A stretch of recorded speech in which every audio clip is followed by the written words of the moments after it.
Good morning, Justin Harvey here. Hope you're doing well. I want to talk real briefly about a popular planning strategy for physicians and the way that a physician's advisor may be compensated, how that is going to affect the way that an advisor may perceive a given strategy that may or may not be appropriate for a physician.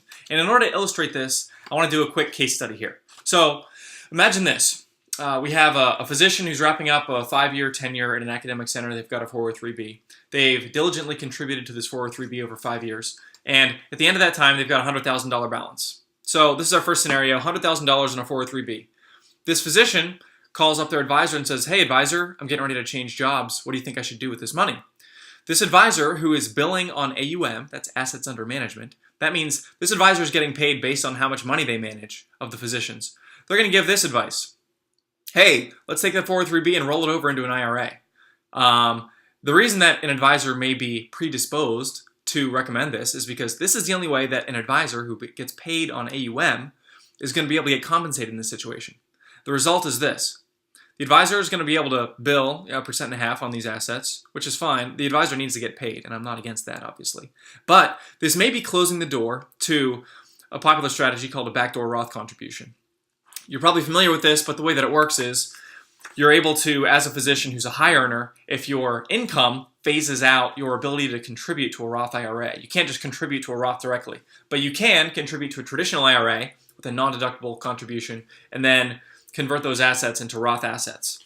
So in this scenario, scenario 1, this advisor may not be adequately considering if this is the right plan, and in order to perpetuate a physician's ability to do this, in order for that to continue to be an option, this advisor is going to have to tell this doctor, listen, leave it in the 403B, I don't want to manage it, I don't want to get paid, I want you to do what's in your best interest.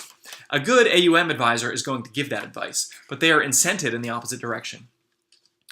Compare that to scenario number 2. This is a physician who's in the exact same situation, except they've hired a fee-only advisor on a retainer basis to give advice pertaining to investments. So we got the same thing. We've got a $100,000 403B balance, 5 years, switching jobs. The physician calls the advisor and says, hey, what should I do with this 403B?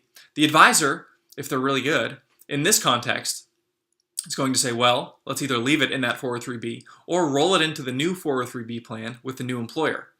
The result in this case is going to be, well, you can continue to do your backdoor Roth contributions because you're not going to have an IRA that's going to thwart that in the future. In addition, a fee-only advisor is going to be custodian agnostic.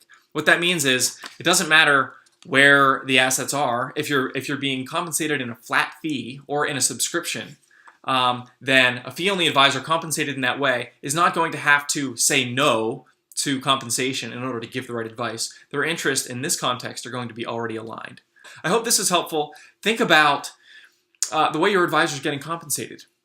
Do you know how your advisor is getting compensated? And how is that compensation mechanism affecting the way that they perceive different planning strategies and the way that they're going to discern which one is right for you? This is, as a consumer, this is something that's very important to be aware of.